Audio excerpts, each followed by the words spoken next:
To order for Tuesday, September 19th, 2023. Jeremy, can you please call the roll? Commissioner Tedesco. Commissioner Volpe. Here. Commissioner Clark. Here. Commissioner Wolowski. Here. Commissioner Caird. Here. Commissioner Cavello. Commissioner Coles. Present. Commissioner Ma. Commissioner Santago. Here. Commissioner, or Vice Chair Salka. Here. Chair Hammersley. Hammersley's here. I did hear from Commissioners Tedesco, Coviello, and Ma that they will not be able to join us, so we'll seek Commissioner Caird in Commissioner Tedesco's place. And with that, if we can all stand for the Pledge of Allegiance, please.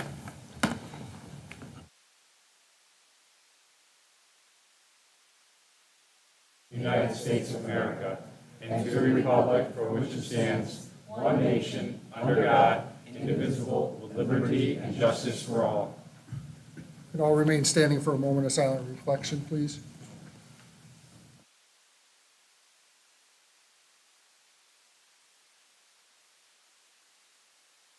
Thank you.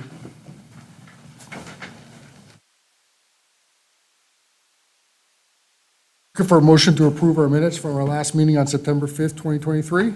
So moved, Mr. Chairman. Commissioner Salk with a motion. Do we have a second? Second? Commissioner Clark with a second. Any discussion? All those in favor? Aye. Any opposed? Motion carries. Moving on to item number 7 on the agenda, Commissioner discussion. Subcommittee reports. Anyone? Jen, you want to talk about your open space tour that you did this past weekend? I would love to, Bob. Thank you. I'm sorry, Chairman. We had our open Just don't space call me late for historical tour, and we had 2 buses. We had Christina, we had Phil Wooding, we had all of our resources working together to have residents enjoy our open space and the historical attributes of it. And it was just a community coming together to enjoy and share knowledge. And I want to thank Christina for all her hard work and research. And I just really appreciate you. I appreciate you. Honestly, we have to give it up for Commissioner Clark. She really crushed this from planning, execution, the tour. It was truly great. Keep an eye out. Should we do another one? It's free, and it's a great way to learn about the town. You know, I heard great things, and I appreciate you all taking the time out of your schedules to do that. And, you know, again, assets to our community, and I appreciate you bringing those to the attention of the folks that were able to attend. And I wish I could have been there. I just had a conflict in my schedule. But any other commissioner reports? Subcommission. Peter, I know we have something on the agenda tonight, so we'll wait for that. Yep. Anyone else? I want to take this time real briefly to introduce our new town planner. Sitting at the end down there is Jeremy DeCarli. DeCarli. Jeremy comes to us. Well, Jeremy, why don't you tell us a little bit about your background to just let people know what you've been up to up until now? Sure. Most recently, coming from the town of East Hampton as their planning and zoning official, was their town planner and zoning and wetlands enforcement officer. And prior to that, worked at the Lower Connecticut River Valley Council of Governments. Yeah, thank you. And I encourage everybody to take the time over the coming weeks to stop in and see Jeremy and just say hi to him so that he can get to know you and you can get to know him. Your door might be a little bit more occupied than usual, but I think it will be a good learning experience for you. As someone who participated in the interviews, I can tell you that Jeremy was highly qualified. We had a series of 4 or 5 different candidates, I think, that we interviewed a while ago, and I'm happy that Jeremy has landed with us, and I look forward to working with him moving forward. So any other commissioner discussion? Seeing none, we'll move on to the public hearing. Oh, wait, I got to read my preamble here. Good evening and welcome to tonight's meeting of the Southington Planning and Zoning Commission. My name is Robert Hammersley. I'm the chair of the commission. I would like to take a few moments to explain the meeting format. Aside from administrative items, tonight's meeting is comprised of 2 parts, a public hearing and a business meeting. During the public hearing, the applicant will present the application to us in detail, which will allow the commission members and the public the opportunity to better understand what is being proposed. The commission members may ask questions during the presentation as needed, and then we will ask members of the public who support or oppose the application to speak. If you have spoken on an application that has an open public hearing, such as I think at least one of them tonight, everything you said last time is on the record, so there's not a need to necessarily come up and speak again. but of course, there's an opportunity for everybody to speak at that time. If you wish to speak, raise your hand and wait to be recognized by myself. Once recognized, come forward to the podium over here, state your name and address for the record, and address all comments directly to myself and not to the applicant or other members of the public. Be advised that this is your opportunity to ask questions and make comments on an application, because once a public hearing is closed, no additional testimony from the public or the applicant will be permitted. It's important to maintain order and decorum as well as respect for everybody here, and I appreciate everyone's cooperation with doing that. After everyone has had a full opportunity to speak, all questions have been answered, and all information has been received, the commission will decide whether it's appropriate to close the hearing. We will not consider voting on the application until the business meeting portion of the agenda. During the business meeting, the commission deliberates on the application submitted and will decide how to act on them. The commission may take one of four steps. We may approve the application as submitted. We may approve it with conditions, modifications, or stipulations. We may table the action for a future meeting, or we may, in some cases, deny an application. 4 affirmative votes of the commission are generally required to approve an application. If you have to leave the meeting before a decision is rendered, please call the planning department, call Jeremy down the end there tomorrow afternoon to get results from tonight's meeting. And with that, we will open the public hearing on item 8A, proposed zoning text amendment for a comprehensive reorganization of the Southington zoning regulations to enhance user-friendliness, improve consistency with state and federal law, and incorporate recommendations of the Plan of Conservation and Development. Zone Amendment 616. Glenn, floor is yours, sir.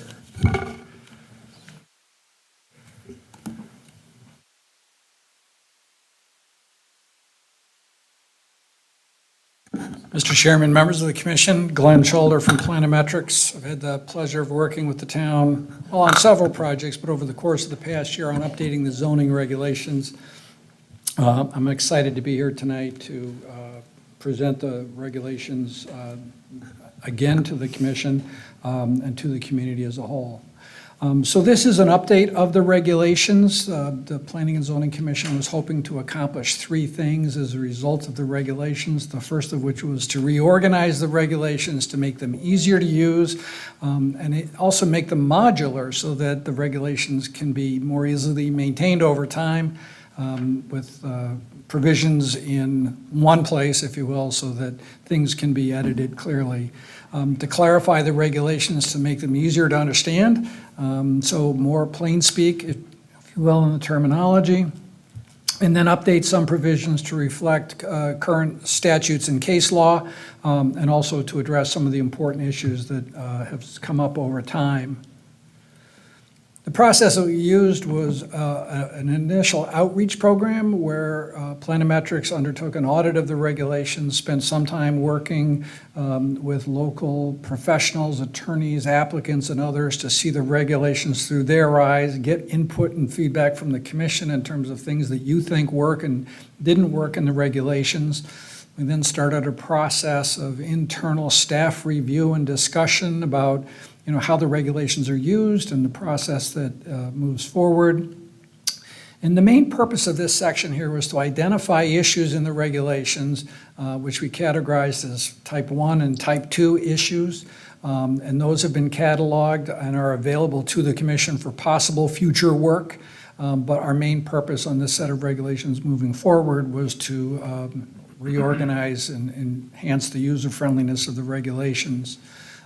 We then worked on the reorganization, shared it with a subcommittee, got their comments and feedback, and then along the way I've touched base with the commission to get their feedback on the process, and that kind of brings us to where we are today, which is the adoption of a reorganized set of regulations if the commission feels that they're ready. The first step we made in making the regulations user-friendlier was to organize the regulations by the way that most people want to use the regulations. Now, there are a number of people in this room who have used the regulations for years. They're familiar with them, but for somebody coming to the regulations fresh, it's hard to figure out where the provisions are that relate to the topic you're interested in.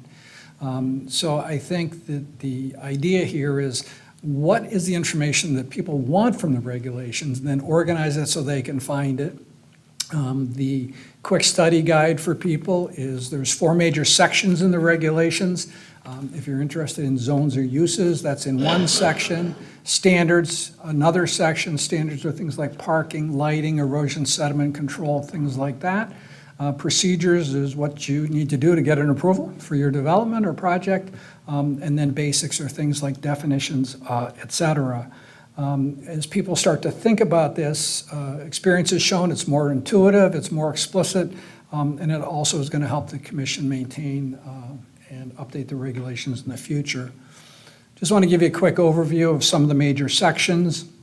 So the first major section I talked about was zones and uses. And what we've done here is tried to make the regulations user-friendly by creating use tables so that the uses are listed and you can see which zones it's permitted in and what type of approval might be required.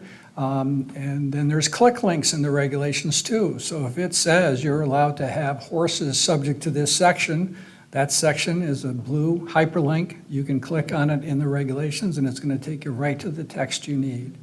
Type of approval is spelled out by the icons in the table, and there's also click links on the bottom of the page. So if you need a site plan approval, Commission understands what this is, but other people may not. You can click right to the site plan section, and you're on your way to figuring out what it is that you need to know.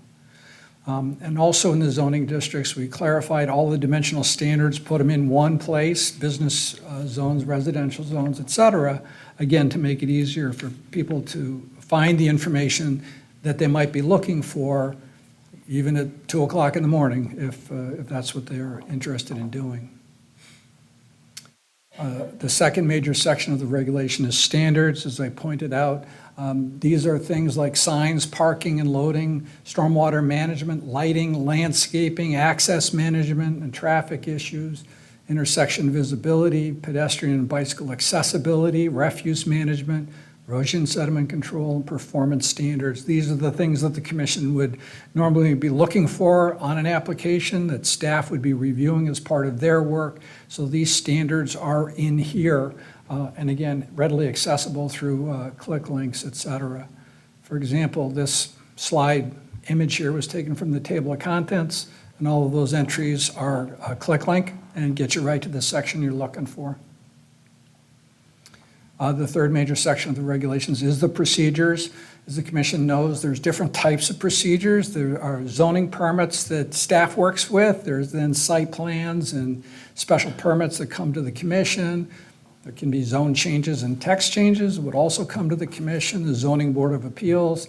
But once you've identified what it is you're interested in doing and figured this out, you go right to the section, and it's laid out much like a flow chart. And so step one is you have to submit the application, and then what happens in the process, who gets notified, when the hearings are scheduled, et cetera.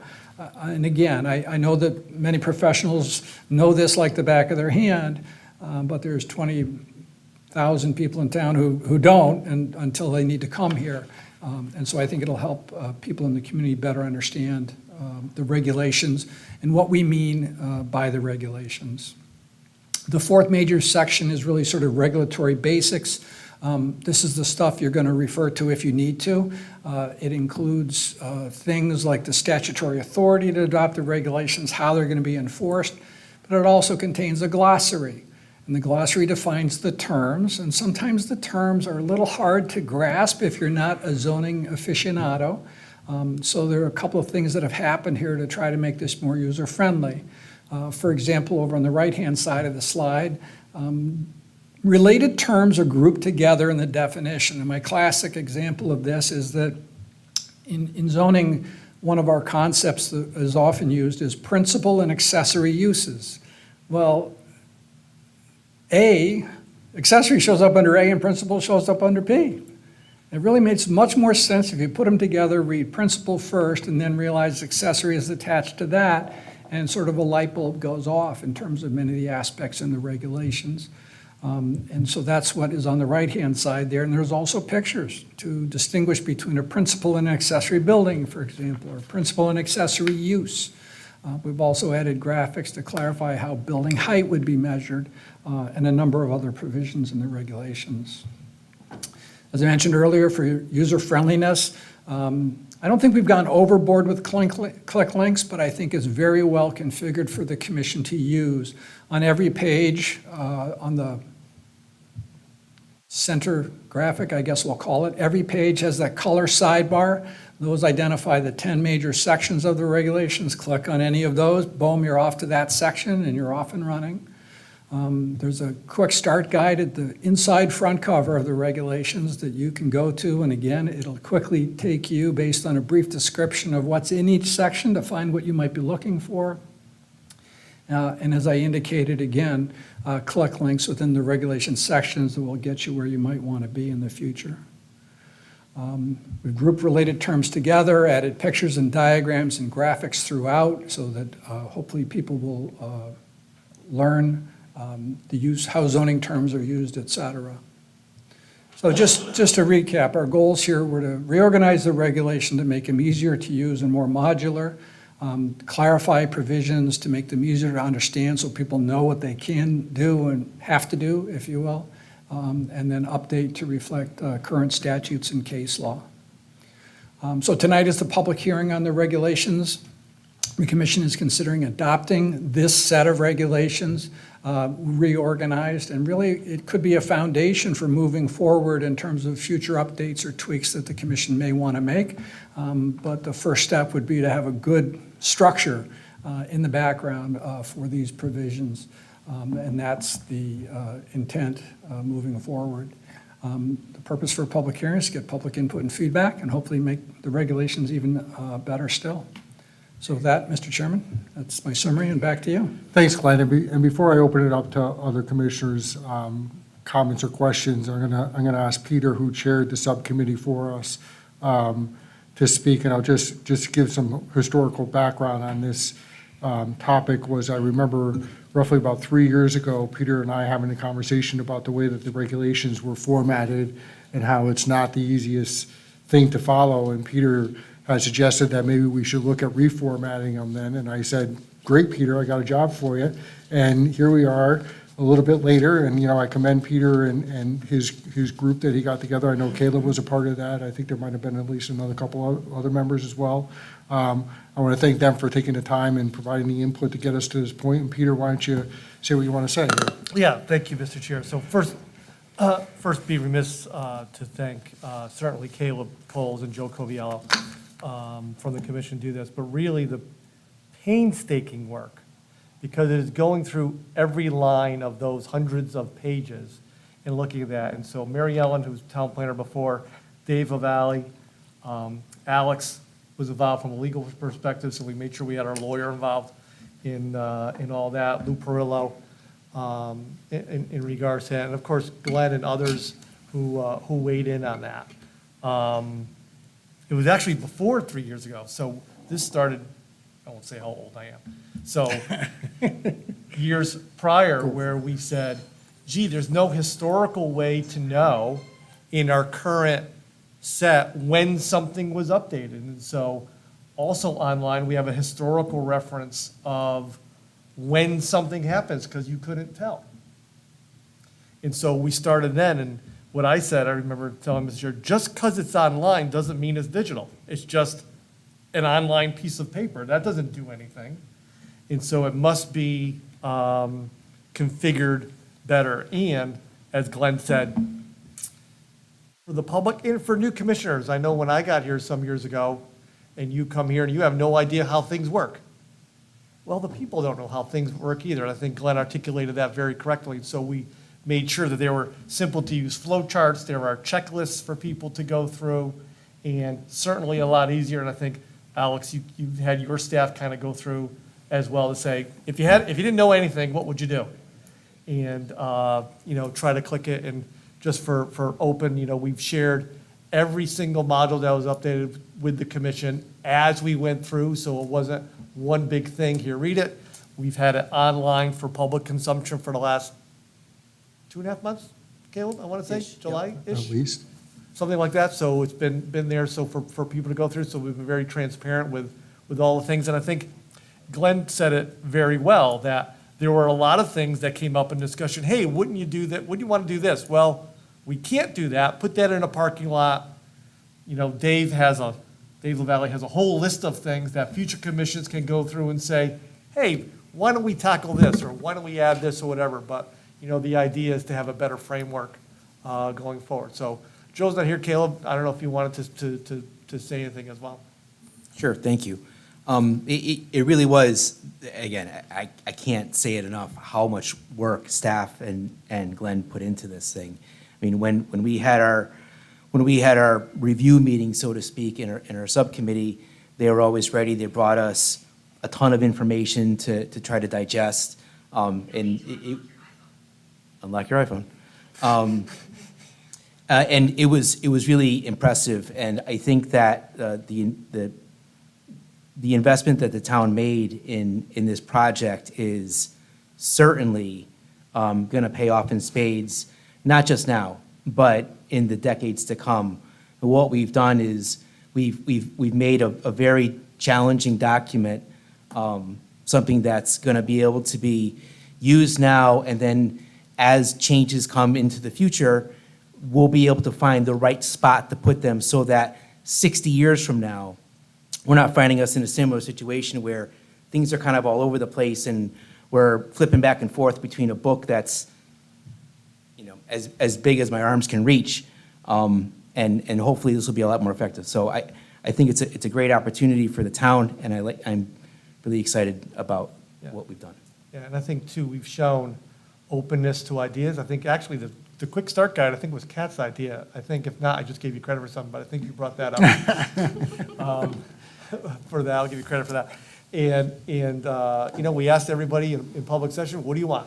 And so we've been very open and transparent. I think that's a credit to you, Mr. Chair, for openness, and to everybody who sits here about how things could happen in a very collaborative way. So with that, Mr. Chair, I'll yield. Yeah, I think like most things up here, that things are done in collaboration, and I think that it shows itself in the final product. I think that we've been able to make some headway here, and I appreciate, again, the work that the subcommittee put together. I appreciate the time that the commission members have taken to look at it.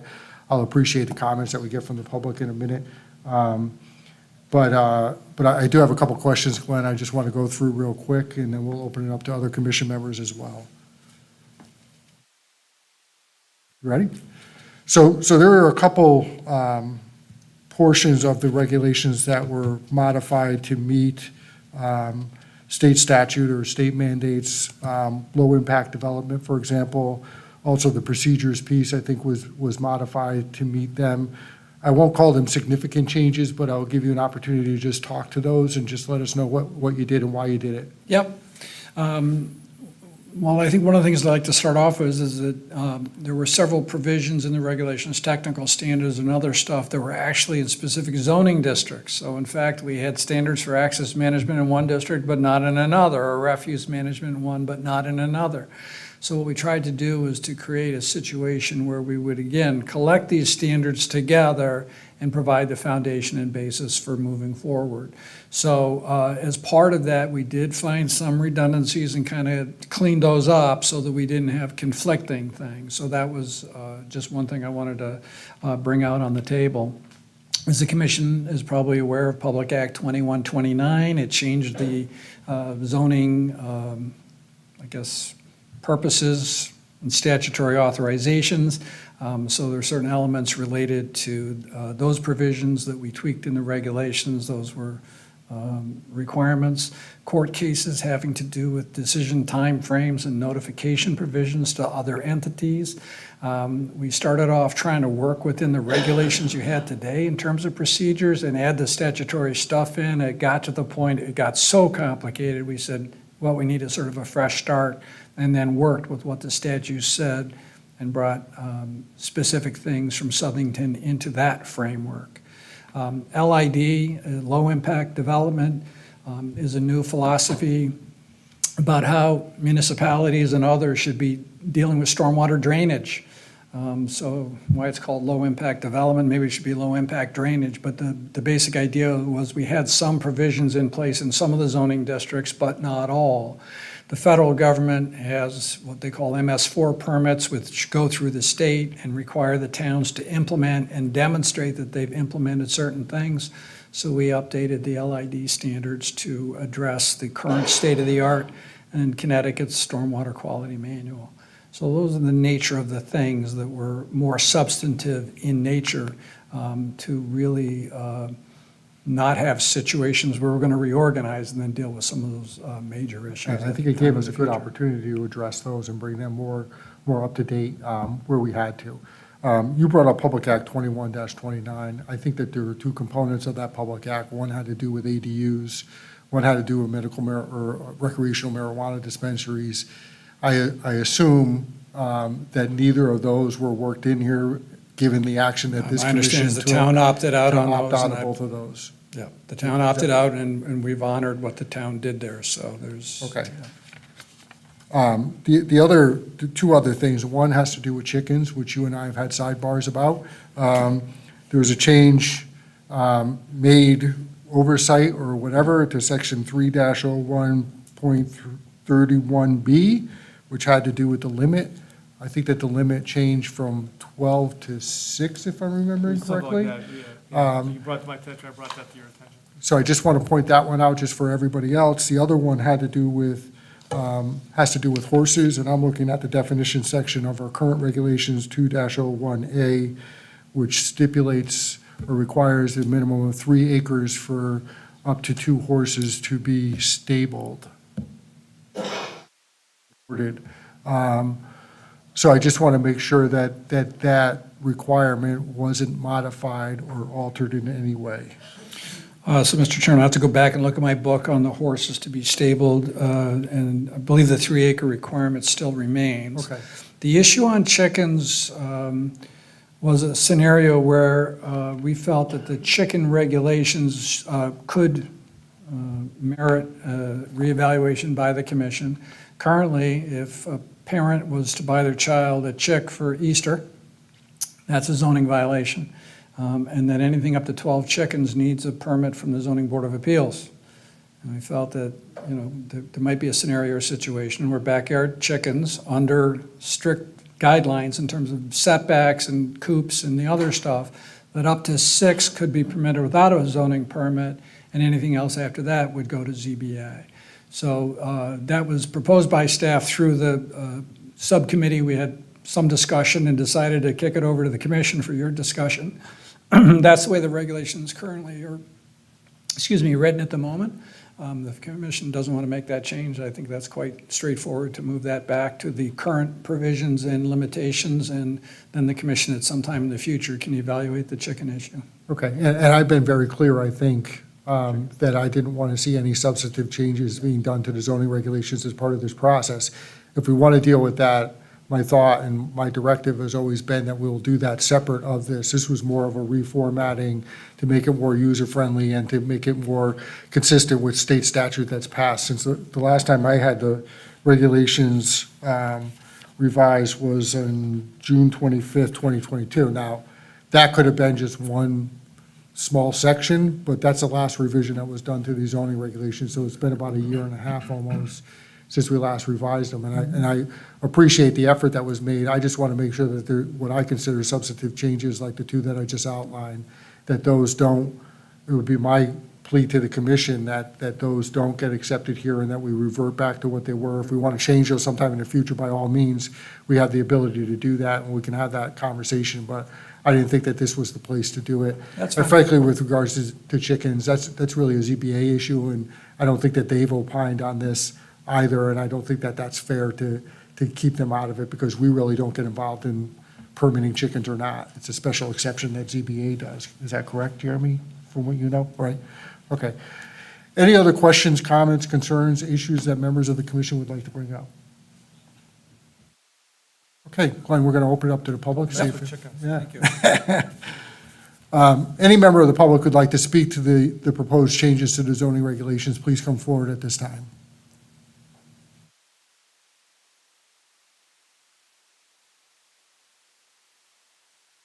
Sev, Come on up, Seth. Sev's got everything. Are those yours? Dog-eared. Wow. Good evening, Seth Bovino, planner of Kratzer Johnson Associates. Address, Sev. Address. 285 Hightower Road is my home, and 1755 is the business Thank you. in Southington. I think that the commission and staff did an incredible job in revamping the regulation. I would like to bring up a few things to make sure that, like you did, Mr. Chairman, to make sure they don't get lost in the transition. First of all, we're going from this book to this. So there's a lot of explanations in this. The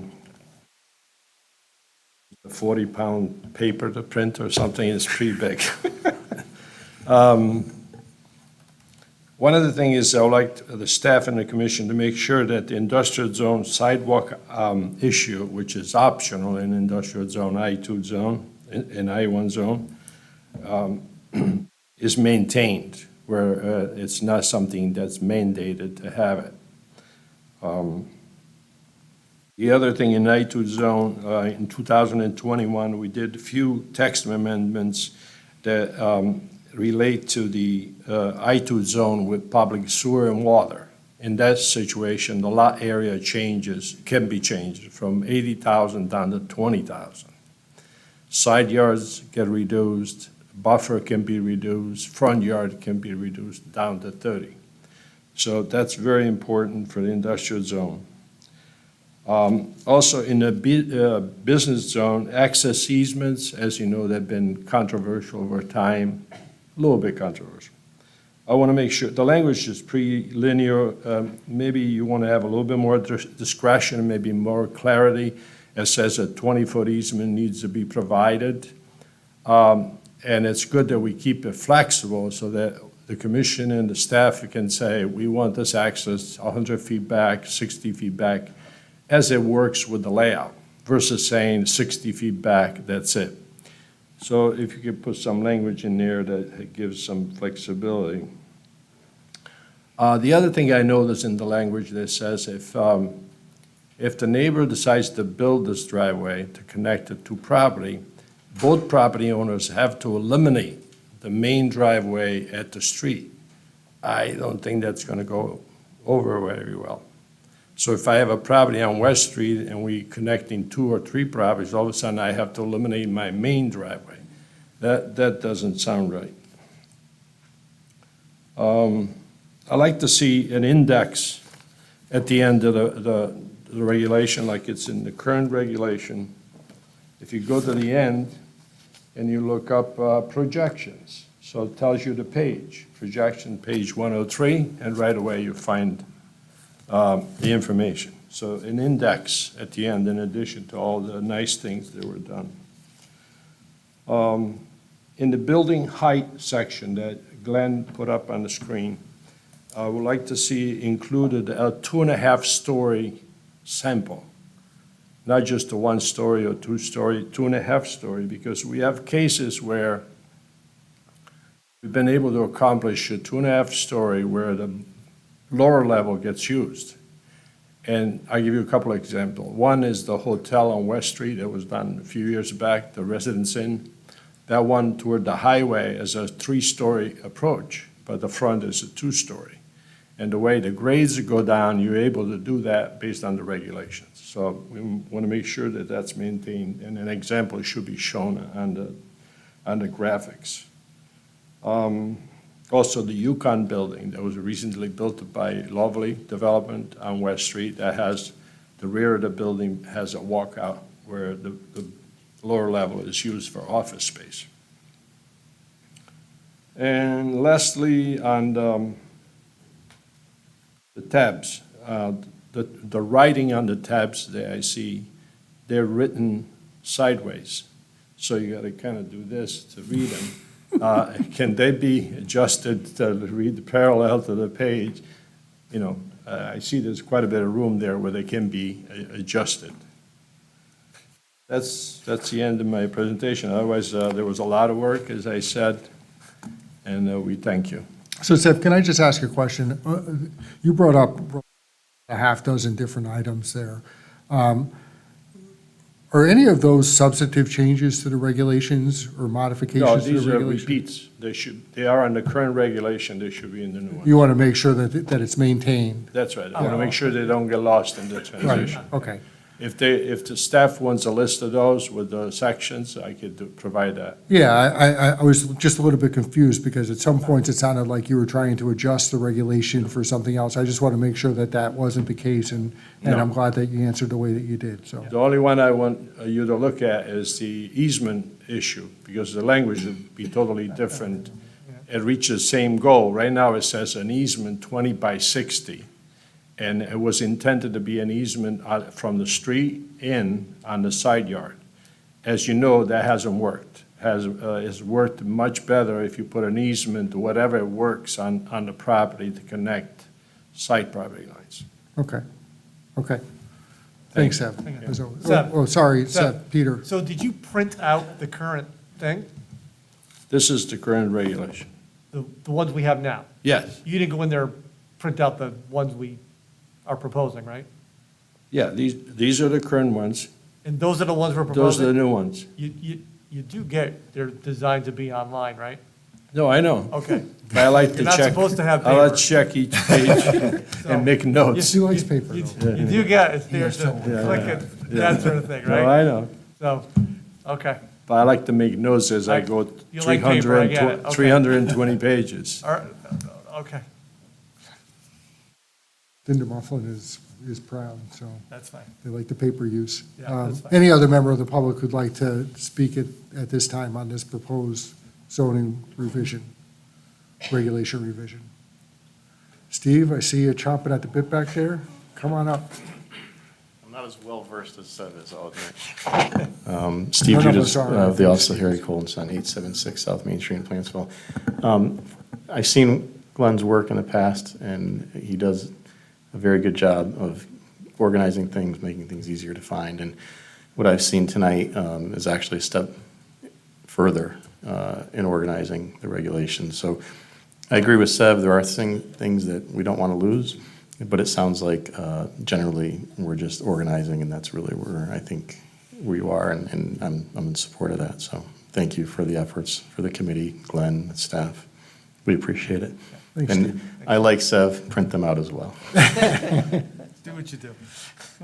Thank you, Steve. Anyone else who'd like to speak on this proposed revision? Glenn, you want to come back up?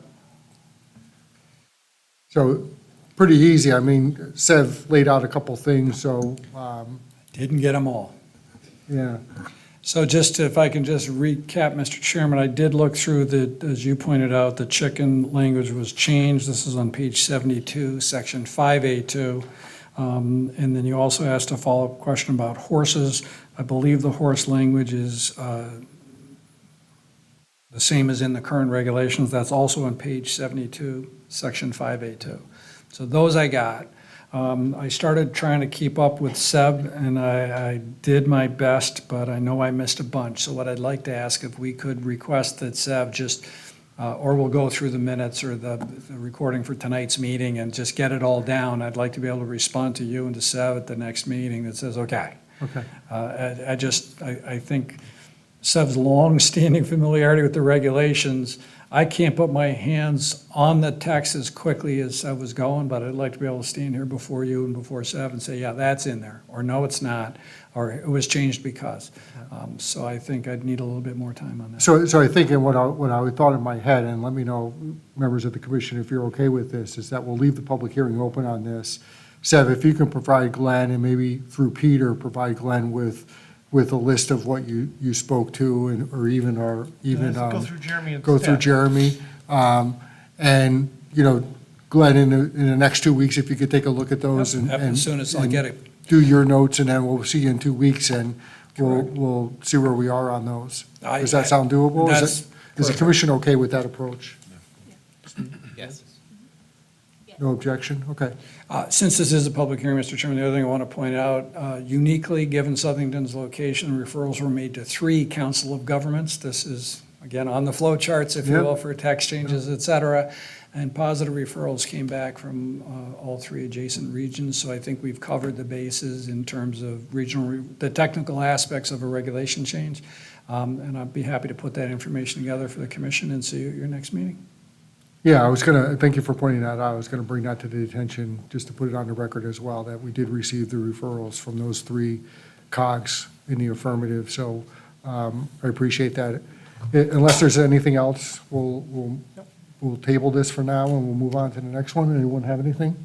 Glenn, anything? I do not, Mr. Chairman. Thank Okay. you. Thanks again, Glenn, for Thank everything you. do. Thank you, sir. Thanks, Peter.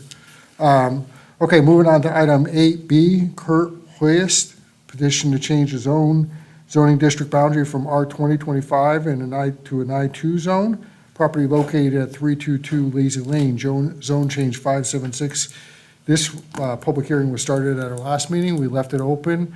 Kurt, welcome. And I think that my thought, or what I asked you to do, was go out and reach out to the neighbors over the last 2 weeks. And so why don't you tell us how that went? So Kurt Hollis of 1 Sawmill Lane, Plantsville, Connecticut. So I went and spoke to a few neighbors.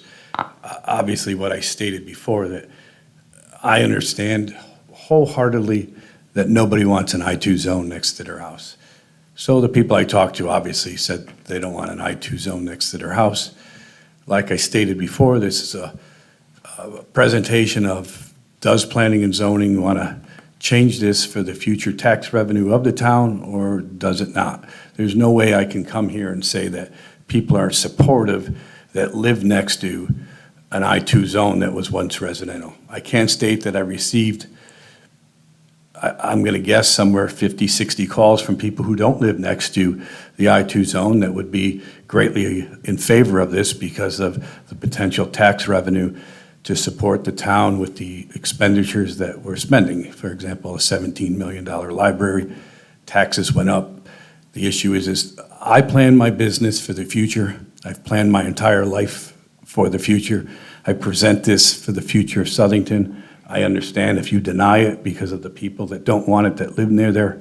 I believe that this is a great opportunity to create a tax revenue for the town, but at the end of the day, it's something that you folks have to make a decision. A decision was made in the past not to accept ESPN.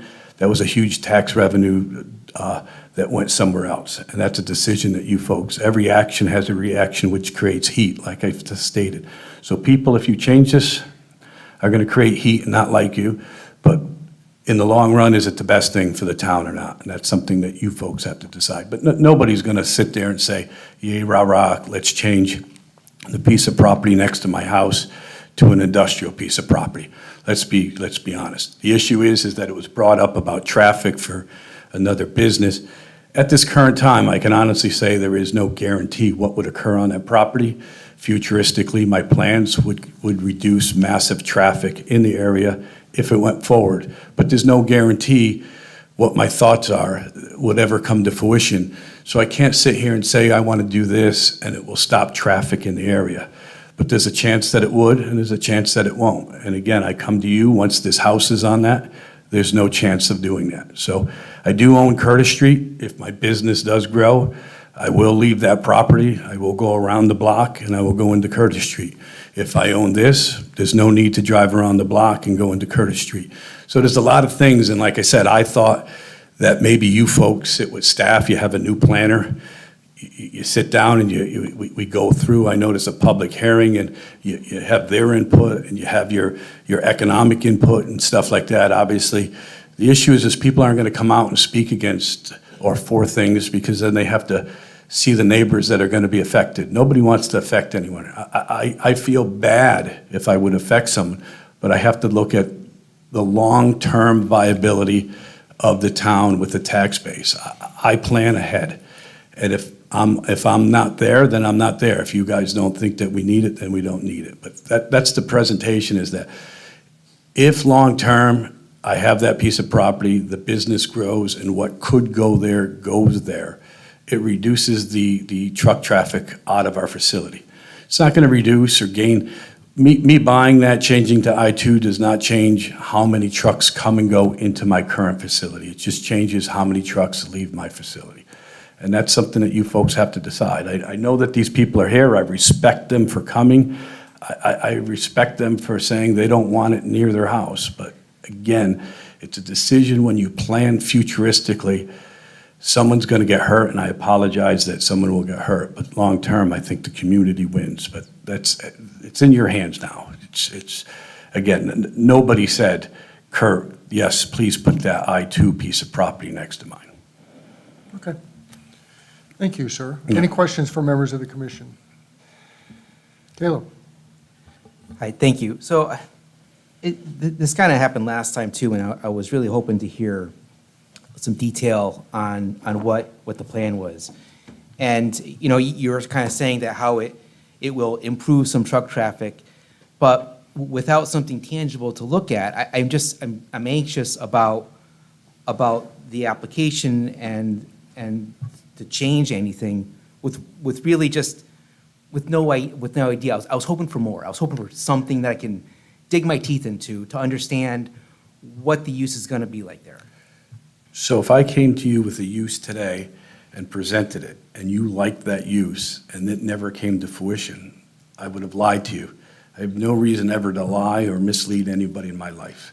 So I have a plan in my head. It's a 5-year out plan, but there's no way I can guarantee it comes to fruition because there's many steps that have to fall into play to eventually get to that stage.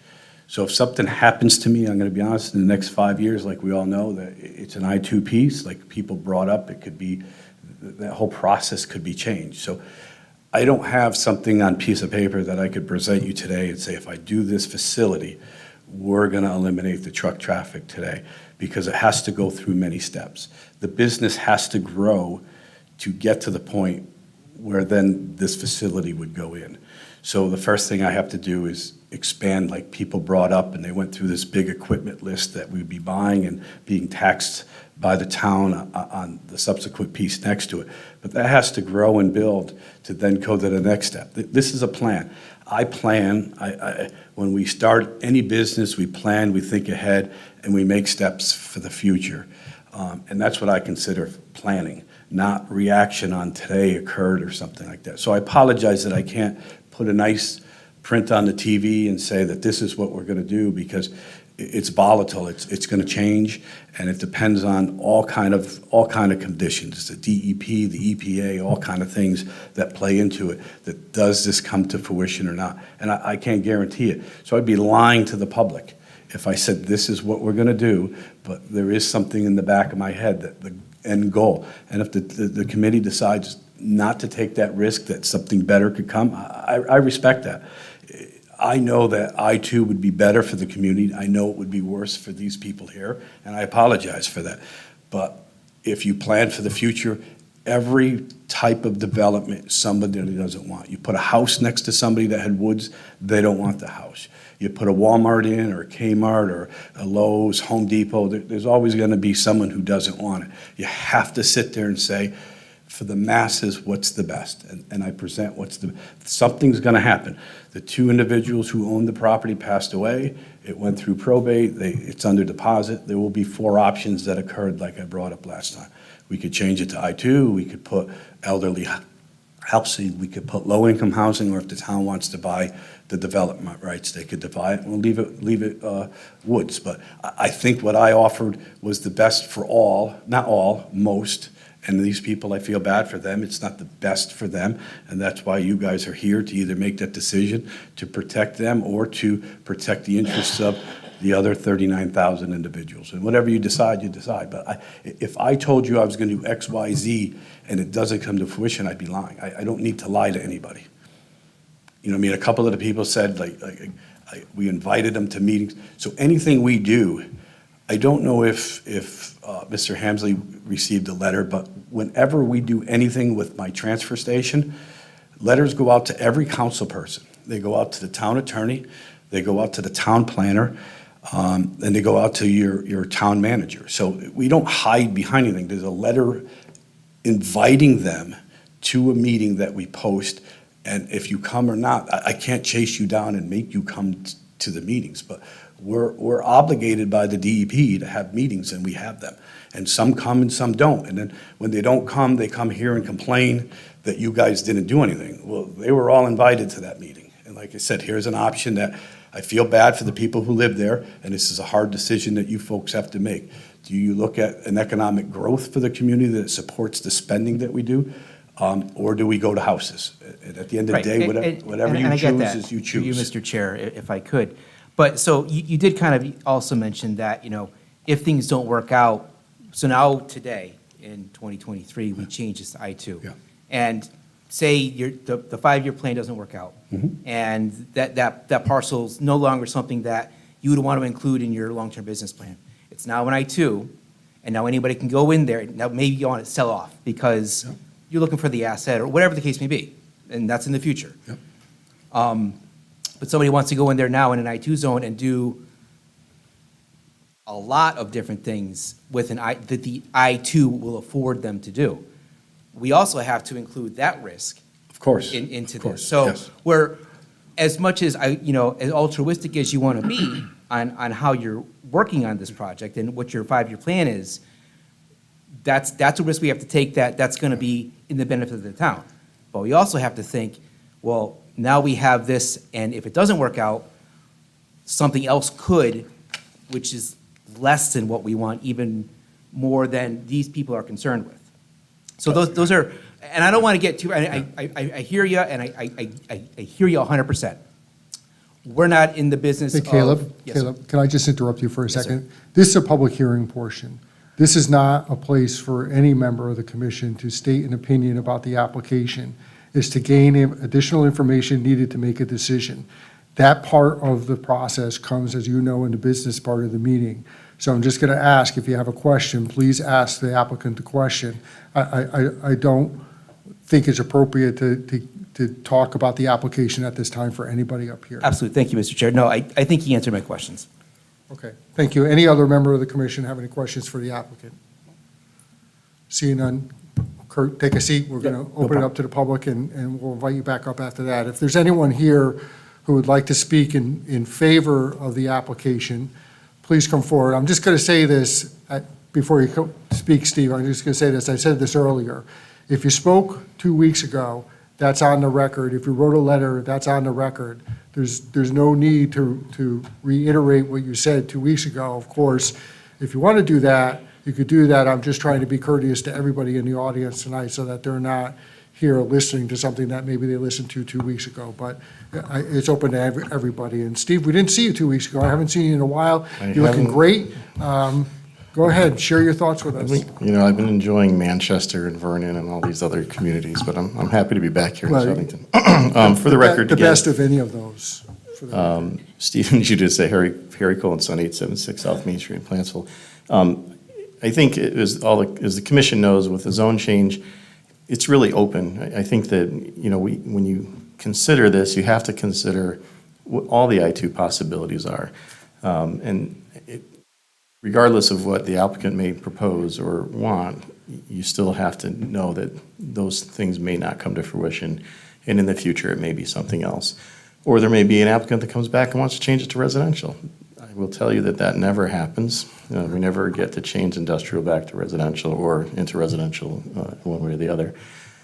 But I think that your industrial zone, especially your I-2, does have some protections for the abutting property owners. I know Kurt has spoke about it at the last meeting. He has a 50-foot required buffer, and your I-2s have that to protect abutting properties from the negativity of an I-2 zone. And I think that the thing that we have to think about is the I-2 zone and how valuable an I-2 zone really is. And I think what Kurt's trying to say is that we can't make everybody happy. It just doesn't happen. And I understand that the change like this has an effect on the abutting property owners. I think we all understand that. But the I-2 zone is what we, as the town of Southington, really look for our tax revenue and generating funds and revenues for the town. The I-2 zones, the I-1 zones help us enjoy a viable town, a vibrant town, a well-funded town, a great town that we have here in Southington. So the more I2, I1 zones that we have, the more that we can create developments that don't create tax burdens on the town. And I think they're hard to come by in Southington. We don't have a lot of available I2. So that was the reason to come forward with this application, is to try to give us a few more acres of I2 zone. There's a pretty good easement that crosses this property. It takes up a lot of land that we really can't develop.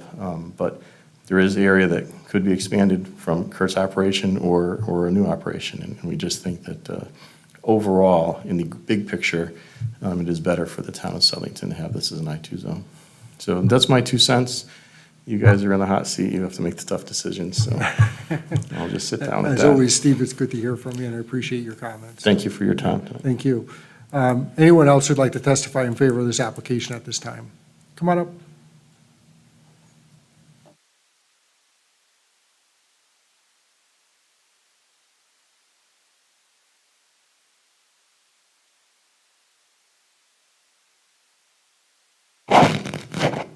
Regina Coviello, 12 Beecher Street.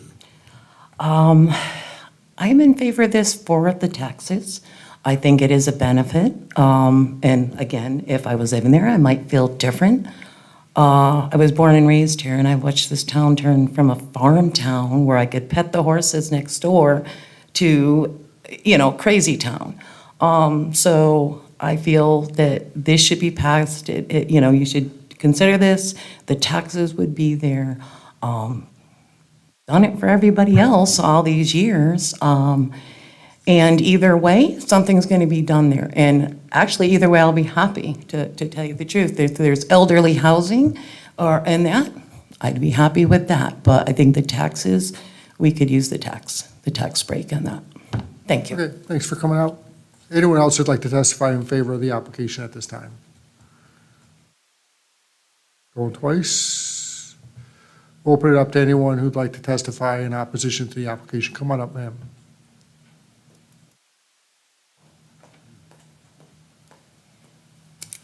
Thank you very much. First of all, before I start, I want to say I love Southington, and I'm very pro-business.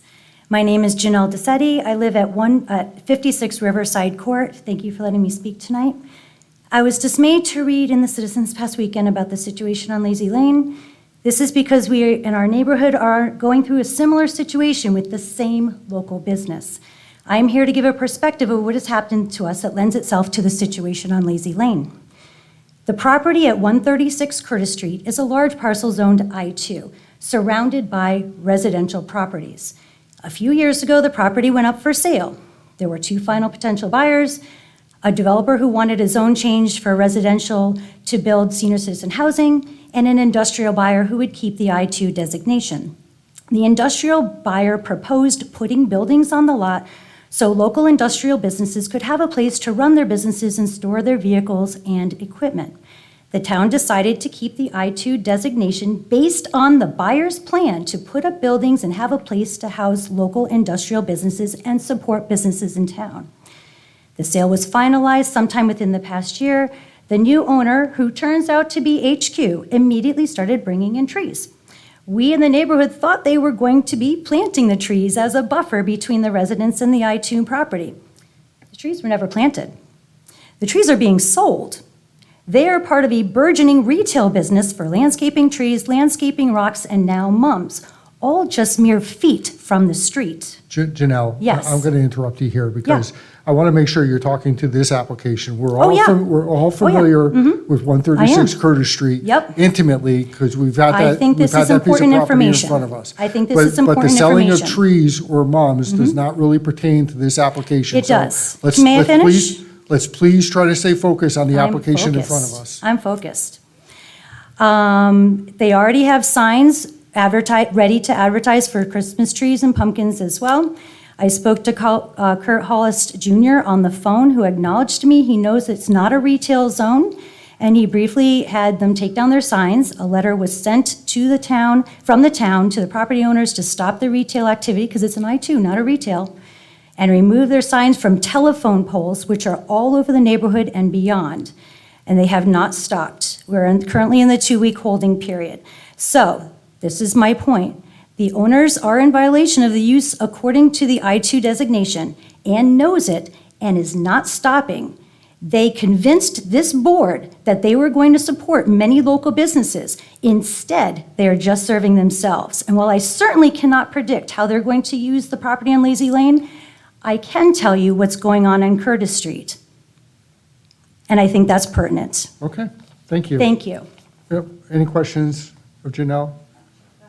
None? Thanks for coming out, Janelle. Appreciate it. Anyone else who'd like to speak in opposition to the application, please come up to the podium.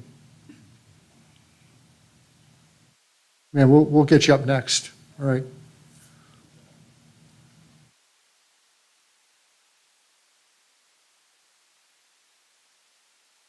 My name is Stan Slipsky, 8 Milcon Drive.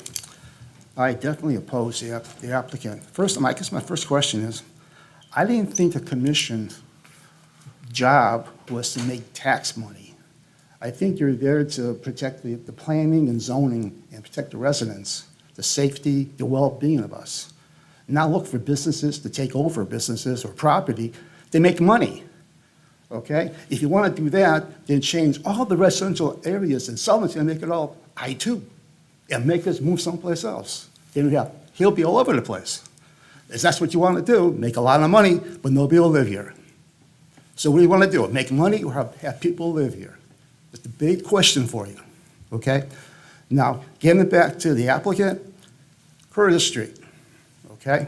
If he takes over Lazy Lane, like he's trying to, okay, we're going to have Curtis Street, the Lazy Lane, the Toronto Drive, up the back of Lazy, abutting I-84, half of Lazy Lane. That's going to be like a little wall around us. Okay, we're going to be living within a dump. Okay, that's what it comes down to. Okay, because he can't be trusted. If you walk the walk path from Curtis to Lazy, with the foliage is down, you're going to see piles of junk on the side. His business. Now you're building the walkway from Lazy further down. You're going to see probably more junk. All right? It's an eyesore. Now, along with the truck traffic, it's going to increase truck traffic a lot. Milcon Drive, we're a shortcut going from Curtis to Lazy Lane. We see his trucks on a daily basis. Most of them drive the speed limit, but some do not, okay? And these guys who do not, they're flying. Now, if you got kids on bikes, kids are walking, my wife walks every day, you have to jump off the street on Curtis or Lazy Lane because you're going to get run over. You're jumping on somebody's lawn. You're walking your dog, make sure the dog behaves. Don't run out on the street, you'll be dead. Okay? So you don't want to do that. Now, as far as the traffic in the area, it will increase traffic on Curtis, Lazy Lane, Milcon Drive. But think about this. He's going to expand his facility. So what's going to happen? Trucks coming off of I-84 East will get off on Hart Street, go down Hart Street, go down Gannett, go down Jupiter to get this facility. Does Hart Street residents know that they're going to be invaded by trucks? 6 days a week, 8 to 10 hours a day? Think about that for a second. Would you want to be sleeping on a Saturday morning with a nice cool night like we had, windows open, and hear the vroom of trucks going by your house? We don't, and we do it now, we hear it. We're going to be hearing more of it. Traffic will increase. And the bottom line is they don't care. They're saying they want to make you money. That's what's more important, is the money, not the people. The people make the town, not people like that. That's my point. You want to lose us as residents, approve it, we'll be gone. Then he can take the whole area and make a big dump out of it. Thank you very much. Okay, thanks, Stan. Appreciate you coming out. Ma'am?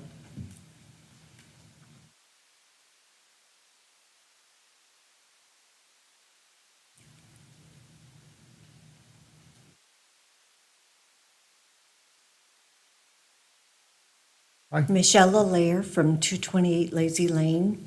I know I spoke last time, but this time I'm a little embarrassed, but I have to talk about it. We've had a situation with rats, and I had the health department come out, And she took a walk around all my neighbors' homes, and we had permission. And she looked and found no holes, no places she could see where we had the rats. She said we're all doing the right thing. We've all had rat traps put in, mothballs. My neighbor had to tear down walls in her home because the rats got into the house. I have a picture of a rat that is 1 foot long that got into my automobile under my hood. I have rat traps outside of my home that they have used in industrial, at restaurants and hotels, outside of their hotels, to kill these rats. I've had them now for over a year. It started last year when I saw them on my back patio. I have no idea where they've come from. The health department has no idea. She has not been able to, as far as I know, been able to get an appointment with HQ Dumpster to take a tour of their facility. That's the only place she has left to go. The last I knew, I have a letter from her that I'd like to submit to the town, that she's checked out all other sources but them. And I have about 6 neighbors that I'm well aware of that have rats, or have had rats in their, outside of their homes, in their garages, in their basements. And for me, it's been my automobiles, my patio. It's been terrible. We've kind of have them under control at this time. According to Central Connecticut Resource Recovery's operational plan, they do not have a rodent control plan. They do not have anybody who goes there to control rodents unless there is an infestation, which I find to be terrible. They should have one in place 24 hours a day, 7 days a week. They should have somebody going there. We have it at our homes, and we have to now because of the rat situation. So I'd like to submit this into the record. Thank you. It's a letter from the health department that she came out this year to take a look at everyone's rat situation. And the very next day, we had somebody from some pest control knocking on our doors. We didn't call him, so I don't know how he found out about this. We don't know how they came here. All I can imagine is maybe they fell off the trucks. Maybe it's the, you have those hauling companies that pick up people's junk and bring couches and stuff. They might have fallen off of those on the way, or maybe trucks that were going, who knows? But we're the unfortunate homes that are stuck with them. And it goes all the way from the houses, from the entryway of HQ Dumpster, all the way up to my home, which is about 6 houses up from HQ. All of those homes are infested, or had been. We think we have it under control right now. But one home got totally devoured. They had to take down walls and everything. Thank you for your time. Thanks, Michelle. So if you can keep that in mind when you start to encroach with industrial getting so close, and when it comes to a waste management company like this really getting close to people's homes, you're really getting into disgusting stuff. Michelle, just hang out there for a second. Caleb, you have a question? Just have one quick question. So if I'm not mistaken, that was from May 31st? Yes, she went that out there? picture. Do you know since May 31st if she had an opportunity, and maybe the applicant can She answer hasn't this? gotten back to me. She said she would, so I don't know. Okay, that's all I was looking for. Thank you. Yeah. Christina has a question Yes. for you. Yes, thank you so much for sharing that with us. When did you start to initially see the rodent issue occurring in the neighborhood? It was last summer, probably about July, August of last summer, is when I saw it in my patio.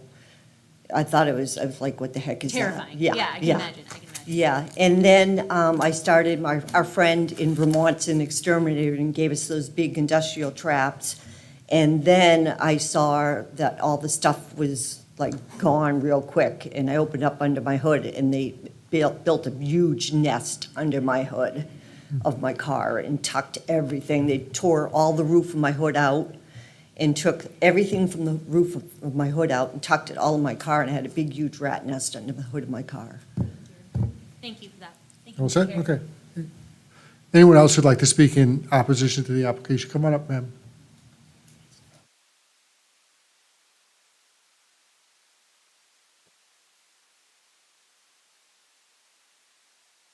Good evening, Carmela Sniglio, 356 Lazy Lane. I've already submitted a letter when there was, this was on the agenda for previous meetings, but after hearing everything tonight, and I do have to agree with Stan, I mean, it's not unfortunate for the people that live on Lazy Lane because we've all made investments in our homes to be able to retire there and to be able to pay our taxes.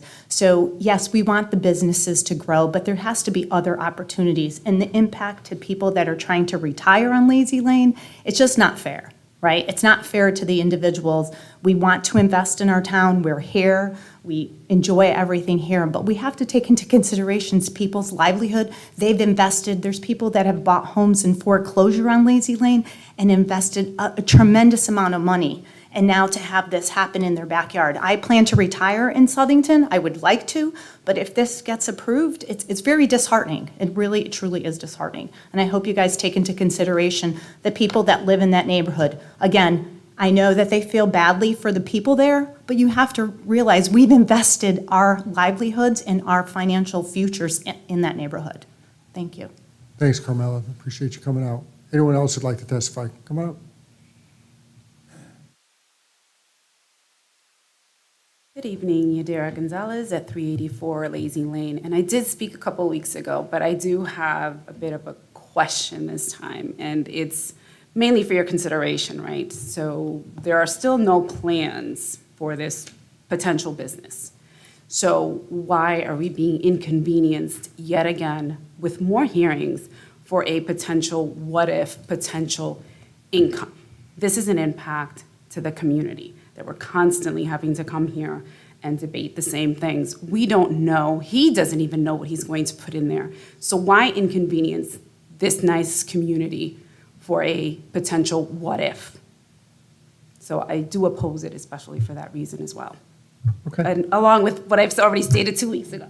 So, Yeah. thank you. Anyone could bring his own change proposal to us. They don't necessarily need plans. The regulations spell out what Oh, no, what I uses are understand allowed. that, So I'm but- trying to answer your question, and just, and Correct. this is just something for us to deal with when we get to Correct. it. No, and I do understand that they're entitled to it. We're entitled to put in our petitions for, things in that kind of nature. But when you keep bringing up the fact that it's a financial gain to the town and financial gain to the town, that's really irrelevant here. What's relevant is public safety.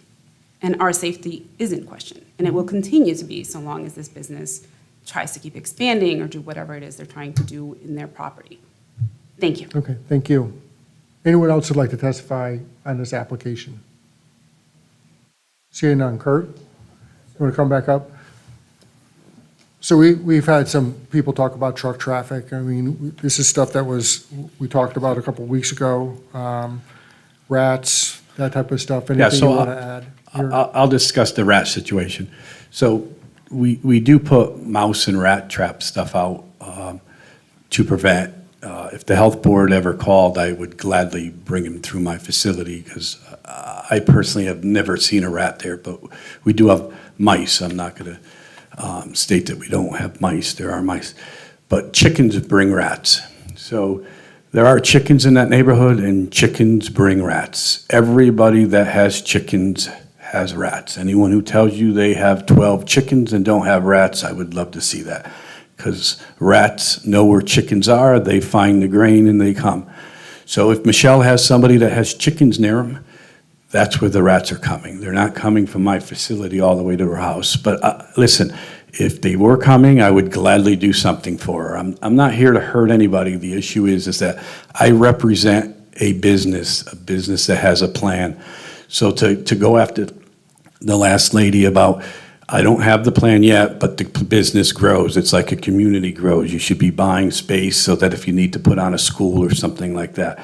So I have to represent a business that'll grow. I understand tax revenue and things like that, and I have 50 employees that continue to grow with our company and stuff like that. So I don't want to bore you about the mum issue, but the first lady who brought up that I came to you with a site plan, I never came in front of this board with a site plan. So there were other people who came here with site plans that economically they did not work. I bought the property. I think I closed in end of October, November, so I got some guy saying I put junk everywhere when the leaves fall off. That's the junk I inherited that's been mostly cleaned up. Is it a perfect site? No, but I got neighbors who have stated that it looks so much better, and some of the neighbors that were right near it have sold their houses to me because I put my money where my mouth is. They didn't like the old owners. They complained to you guys continuously, and I bought their homes. But the junk has been slowly cleaned up. I believe the trees and the mums bring color and hide the stuff that's in the back. So I never came with a site plan in front of you for Curtis Street. So she comes and says that this site plan, that I don't have any idea what she's talking about. And as far as when the leaves fall off on the thing, again, I just want to clear the air with the people that are complaining about me. When the leaves fall off and you go down the trail, I built a chip thing to hide everything in there so that nobody would have to look at it. You know what I mean? And so there is no junk that I brought. The junk has been slowly thrown away. So I think it was 4 individuals that talked. I think I discussed those 4. Like I said, this is not a perfect decision for anybody. This is a hard decision, and that's where someone like the planner comes into play, that you have to plan your community. And it's rotten to say that we need more tax dollars to support the ungodly spending that goes on, but that's a decision. I feel bad for my neighbors that live near me that have moved out because they can't afford the taxes on their house. I see it continuously. That's my thing. If the people here in the town don't want me to grow and they don't want to, I'm okay with it. Like I said, something's going to happen with the property. It's not going to stay trees. It's a decision that you guys make. Do you plan for the future for tax revenue or not? I mean, I'm not going to look down on you if you decide not to, but you got to sleep at night if somebody has to move out across the street from you that can't pay their tax bill. So that's all. You know what I mean? Like I said, I'm not here to hurt anybody. I'm not going to lie to anybody. I just wanted to clear the air that I didn't present anything at Curtis Street because I don't know what I'm going to do at Curtis Street. So I'm not going to lie to a bunch of people and say I'm going to do X, Y, Z. And I know that's not part of this hearing, but I want these people to realize that I didn't plan or prep or do anything. But if you have any questions, feel free to ask some questions or something like that. Kurt, I'm just going to raise this here because it will give you an opportunity to respond. On 136 Curtis Street, again, we are not here to debate 136 Curtis Street. If someone wants to have a conversation about that on an aside, I'm happy to do that. I've been very vocal about what my position is on 136 Curtis Street, so I'm not going to go down that rabbit hole necessarily. The other thing is that I want you to understand, because you brought it up a couple times, that tax revenue or potential tax revenue is not something that we take into consideration on this commission. Other boards or commissions may take that up. This is not some place where we look at it and say, well, let's look at the potential tax revenue that we can get. That isn't what we do. It isn't something we're going to consider when we take this application up. I know you brought it up a couple times, but I just want to make sure that you understand that. That's fair. You know, I mean, like I say, the property is touched by 3 sides by I-2 zone. That's why I brought this property in front of you, because like I said, if you're going to ever change a property, this is the property you change because you already have I-2 on 3 sides. If you don't, you don't. Okay. Anything else to I just got to ask that question. So since the end of May, the health department hasn't reached out to you to do a site inspection? At least not to me. I do have 2 other partners on that property, but they have not reached out to me, and I've never denied anyone coming. I'm an open door. Okay, I just wanted to ask the question. Plain and simple, Thank you. someone asks me a question, you may not like me, but you'll respect that you'll get my honest answer to you. Thank you. Yep. Okay. You all set, Kurt? Yeah, thank you. Okay, thank you. very much. Yeah. Commission members, are we good to close this public hearing at this time? Is there any objection to closing the public hearing on this matter? No. See none, we'll close the public hearing on that one, move on to 8C. James Tenoni II, special permit application for a proposed 980 square foot detached 2-car garage located in the right rear of the property located at 88 Robindale Drive, zoned R2025, SPU 686. This was tabled from our last meeting on September 5th. I think at that time, James, what we asked for you to do is enhance your plans that you wanted us to look at. I see that you've submitted those, and I trust that everyone's had an opportunity to look at those, but let's give you an opportunity to talk to that, please. James Tentoni, 88 Robindale Drive, Plansville. Hopefully You guys had a chance to look over the new submitted. I did it twice, but there's still some tweaks to be made once the building actually starts, once I actually get to hiring an engineer for the new septic design and water drainage and stuff. But on the plot plan, you'll see a rough idea of where everything will be located. Okay, so maybe the best way to do this is to ask the commission members if they have any questions on this application. I'm looking at Steve. I'm looking at you, Steve, so. I'm glad to see a smile out of you. Okay. Are there any other questions of the applicant from the commission members at this time? James, why don't you take a seat? We're going to open it up to the public and see if, is there anyone who'd like to testify on this application? Going twice? James, you want to add anything, or are you good? I think you're good, yeah. Is there any reason to keep this public hearing open? Any objection to closing it? Seeing none, we'll close the public hearing, move on to item 8D. Scott Hubany, sorry if I mispronounced that. Special permit application for proposed second-story addition to an existing non-conforming residential structure, approximately 600 square feet, property located at 405 Prospect Street, zoned R 2025, SPU 687. Yes, Scott Hubney, 89 Whitlock Avenue, Planceville. I'm not changing the footprint of this house at all. It's basically 2/3 of it now is 2 stories, and the back of it is only 1 story, and I just plan to bring that 2-story right through to the back of the house. It's approximately 580 square feet. Okay. Any questions to the applicant? Peter? Actually, it's to staff. Why is this in front of us? Is it because it's a non-conforming space? Why is this in front of us? Correct. Non-conforming. Simply because it's in a non-conforming space, because usually if somebody wants to put an addition on a house, it doesn't come here. It's an expansion of an existing non-conforming space. So it's because it's non-conforming that's Yes, here, not because of anything else? non-conforming. So it's, for my words, more procedural than anything, no? All right, thank you, sir. Anyone else?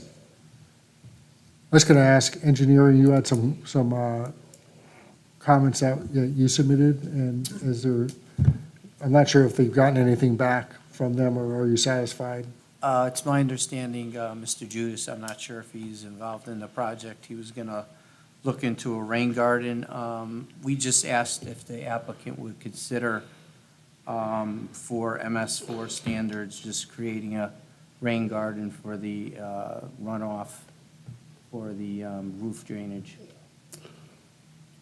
Well, the health department already passed it, the zoning passed it, so if I have to do it, I will. But I'd rather just leave it the way it is. It has no gutters in the house now. And it's been there for 100 years, so I don't know what and it's the same roof line. The roof line's not expanding at all. So it's not going to take on any more water and dump any more water onto the property than it does now. Okay. I'm good with that, Mr. Chairman. He just indicated there's no gutters that are on the house, so. Yeah, I think your questions were about gutter discharge and health department approval, which I see that. Yeah, we have Since he that sent already. this out, he sent it out on August 30th, so it might have not hit at that time, so, okay. Take a seat, we'll open it up to members of the public, Thank see you. if there's anything anyone wants to, is there anyone who'd like to testify in this application? Going twice? Seeing none, is there any objection to closing the public hearing on this? Nope. All right, we'll close that, we'll move on to item 8E, Kids Realty LLC, special permit application to construct a detached garage in excess of 3 spaces, property located at 591 Mulberry Street, zone in R 2025, SPU 688. Wonder why Steve was Mr. here. Judas. Hello again, Stephen Judas with the office of Harry Cole and Son, 876 South Main Street in Plantsville. I love it, you have a mouse up here. Well, I can't seem to get it to work. There we go. All about making it user-friendly, Steve, so. I'm here tonight on behalf of Kids Realty LLC, property located at 591 Mulberry Street. We're proposing a proposed garage. This is a property owned directly across the street from the AquaTurf. There's currently a house and a smaller barn on the property and a pool.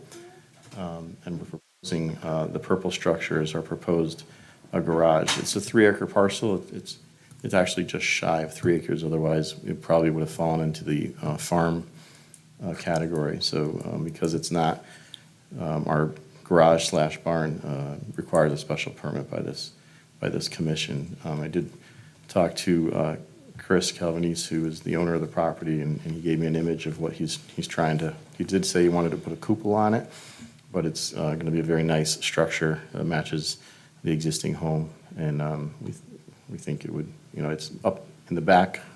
It's not really close to any of the neighbors. You can see we don't really have to clear any trees or anything to put it up. It's a cleared area in the back by the pool, and we think it fits into the property very well. I think we've addressed any comments. We did receive some comments from Jim Grappone on infiltration trenches around the perimeter of the building for runoff, and we did add that in a detail to the plan to accommodate that request. Other than that, I think we're in good shape. So any questions you have for me, I'd be Okay. happy to answer them for you. Thanks, Steve. Any questions for members of the commission to the applicant, Christina? I love this house. It's a nice one. Thank you. It's historic. Its value in the Mulberry Street neighborhood is unparalleled back to the early agricultural history of that area. We will not go further than that on this history lesson. So you're not going to be able to see it from the road because it's steep, right? It's steep, and there's that red barn right in front of it. So you maybe see the corner of it, but that'll be it, yeah. Is it going to match the red barn, or is it just going to have its own structure that's similar to the aesthetic of the property right now? It's similar to the aesthetic of the property. It wouldn't be red. I don't think he wants to build a red one. I think he wants to do white to match the house. Although I personally like red barns, but. Like the rendering in the packet? Yeah. Me too. Okay, great. That's all the questions I had. Okay, any other questions? Caleb? Will there be a business that's operated out of this space? Absolutely not. We did supply an affidavit by Chris, and he really wants to store his classic vehicles and things like that, and no business. Okay. Oh, and so it's going to be a garage just for personal use? Yes. Is there any concerns with, if it's going to be for automobile restoration, any concerns with oils and fluid leaking? Or? No, not restoration, just storage, just high-end vehicles. Okay, thank you. Thank you, Mr. Chair. Okay. Any other members, any other questions or from members of the commission? Jim Grappone, just want to make sure that your comments have been satisfied? Yes, ready for action, Okay. Mr. Chairman. Would you be looking for a stipulation on this to make sure? I know the applicant said that he addressed those. I just want to make sure that We check with submitted you. revised plans. Yeah, we can just review the plans when it's Okay. submitted for the permit. We actually did submit them yesterday, but maybe they may have not made it to Jim's desk yet. Okay, okay. I just want to make sure that our Absolutely. engineering department is happy, so. Okay, thanks, Steve. Any other member of the public who'd like to testify on this application? Going twice. Steve, anything? Yep. Thank you. That's it for me. All right. I'll shut up. Any reason to keep this public hearing open from members of the commission? Any objection to closing it? Nope. Seeing none, we'll close the public hearing on that. Move to item 8F, Snow White Power Equipment subdivision application for a two-lot re-subdivision property located at 154 Town Line Road, zoned in an I-1, S1339. My understanding is that this is going to be tabled. We're looking for some additional information, so. Yes, I- please. Maybe we just want to keep the public hearing open on this one and wait for that information to come Absolutely. in? I think you have to open it by procedurally, but my request is just to continue it. I'm not prepared to make a presentation. Okay. Hopefully, we can get our other ducks in a row. Okay. And in a couple of weeks. It might be 4 before I get back to you, but I Okay. think we have some time to keep this going. In the event that there's anyone here from the public who'd like to speak on the application, we'll give them an opportunity at this time to come up and talk about it. Otherwise, we're gonna table this one and keep it open. Anyone? Seeing none, do we need a motion to table, or do we just keep the public hearing open on this? Leave it open. Okay. Any objection to keeping the public hearing open from any commission members? Seeing none, we'll do that. Moving on to the business meeting. Sorry, Steve. Oh, I'm sorry, you're right, business. Yeah. You haven't been here in a while. You- I haven't been in a while. Come back in a couple of weeks, you can say we got to I'm still next, I'm still not sitting down. Okay. On the business meeting, item 9A, proposed zoning text amendment for a comprehensive reorganization of Southington zoning regulations to enhance user friendliness, improve consistency with state and federal law, and incorporate recommendations of the Plan of Conservation Development Zone Amendment 616. I would not have been able to do that a month ago. God love you. but, Good for you. wow. Move Do the we have a table. public hearing still open on this one, so look for a table on Move this. the table. We have a motion to table, we have a second. Second. All those in favor? Aye. Anyone opposed? Tabled. Item 9B, Kurt Hoyest, petition to change the zoning district boundary from an R 2025 to an I2 property located at 322 Lazy Lane, zone change 573. This was tabled from 9/5. We just finished a public hearing moments ago. We'll entertain a motion on this one. Mr. Chair? Commissioner Clark. Okay. Yeah, will I make a motion first or discuss? Sure. I'm going to make a motion. You have the floor, Jen. You do what you want to do. I am going to make a motion to deny the change, and we can initiate discussion. I just ask that you provide a reason for your. Oh, sure. Your denial, or your motion to deny. Yep. Motion to deny, this is not consistent with the plan of conservation and development, which guides this board in development. Satisfied, Alex? Okay, do we have a second? We have a second, Commissioner Salka. Let's open it up to discussion. Commissioner Clark, you get the floor first. Okay. So for me, this is not a difficult decision. The town has a plan that guides us, and it's called the 2016 Plan of Conservation and Development. It states, and residents contributed to this plan, and they stated that it was very important to us as a town to continue to protect the integrity of existing residential neighborhoods. And I don't see that this change fits the neighborhood and would not protect the integrity of it. I do want to say that I saw one good thing come out of this, and that was this neighborhood. I want to applaud the neighbors for coming together. We need more of this in Southington. Neighbors coming together with neighbors, being kind, communicating. That's what Southington is, and that's what we need more of. Okay, thanks, Jen. Any other members of the commission? Steve? Well, I agree with the applicant that we need more I-2. This is not the way that we need to go about obtaining it. We talked about negotiating and planning. That's not how, we can't get there with an application being presented to us. We have no choice but to rule on what's presented with us. He put the cart ahead of the horse, so to speak, in terms of if he was looking for a way to make this work, it needed to start with the planning department, economic development. It doesn't become an application to us, which we have no choice but to rule on. So with that said, I support the decision to deny. Okay, anyone else like to speak on this? Peter? Yeah, I kind of agree with Jen. This wasn't particularly difficult. I'm looking at 13 acres, and I'm looking at the configuration of the land. And as we started this whole thing, I opened with, should we change the map? And as I look at the map, would I have changed this the way it looks? And I'm looking at the map going, I wouldn't change 13 and a half acres of I-2 that looked like that. And so for me, the map doesn't match. I think the applicant's right. If you change it to I-2, anything can go there. Just like residential, if someone comes forward and wants to put residential property there, and it's within regulation, whether people want it or not, we have no choice but to say yes to that.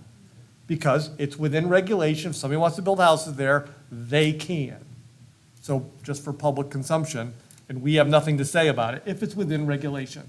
But this isn't about any of that. It's not about future this, future that. It's about should we change the map?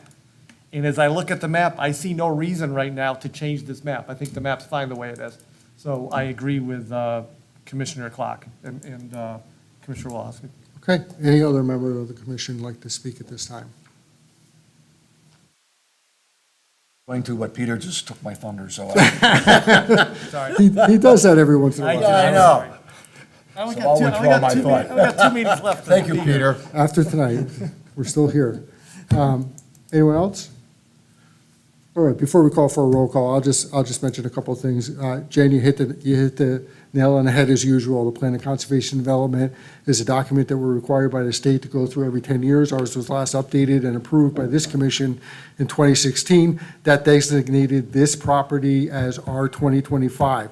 When the conversation was about 136 Curtis Street, which came up a number of times tonight, and we considered some almost 3 years ago or so, I oppose that application because, again, the Conservation and Development, or the Plan of Conservation and Development designated that property as an I-2 zone. I was not in favor of making it a residential zone at that time because of that. I would encourage Kurt and everyone else, to get involved in the update to the Plan of Conservation and Development. It's scheduled again to be brought to this commission in 2026. Believe it or not, that's really not that far away, and we actually have begun to try to put together a subcommittee to look at the Plan of Conservation and Development and to do the long and hard work that Jen Clark took up several years ago to go through that again and update our Plan of Conservation and Development. That's the appropriate place to bring this discussion up, in my mind. The second thing that I'll say is that, as I've been known to do from time to time, I was listening to a artist who I enjoy, Mr. Theodore Nugent, recently, and he has a lyric in there which goes, and I'll paraphrase, "And if a house gets in my way, you know I'll knock it down." And I'm not in the mood to knock down anyone's house or to make their neighborhoods any less attractive than they are. And so for that reason, I support the motion to deny. I also was troubled and worried that, as the applicant said a number of times, there's no guarantee on what would happen on the property. And we all know that, as we've said before, that any approval or any action on any property goes with the property, is not with the landowner, it's not personal. It is a matter of whether we think that this is the appropriate use. Caleb, to your question, what's allowed in an I-2 zone? Section 5-2 outlines every single use. If you look at it, you'll know exactly what could be used, and anything there that can be used for that can include storage of construction equipment, including pipe, storage of and repair of construction equipment, storage of well drilling equipment, trucking terminals. All that stuff, per our regulation, is allowed, and the applicant or anyone else who has an I-2 zone can do that without having to come here for any approvals, because it's outlined in the regulation. And I don't find any of those uses appropriate for this property, which abuts that residential neighborhood. And I don't think that the people there would support that, based on the number of people that came out and testified in front of us a number of times. And like Jen, I appreciate you all coming out. It's great to hear from the community. It's great to get your input, and it is something that we all take into consideration, if you haven't figured it out yet, when we're making a decision. And I support the motion to deny. With that, Jeremy, can you please call the roll? To confirm the motion, yes is A yes is a motion to deny, is approval of a motion to deny. Commissioner Volpe, Yes. Commissioner Clark, yes. Commissioner Wolowski, Yes. Commissioner Caird, Yes. Commissioner Coviello, Commissioner Santago, Yes. Vice Chair Salka, Yes. and Chair Hammers. Hammersley's a yes, motion's denied.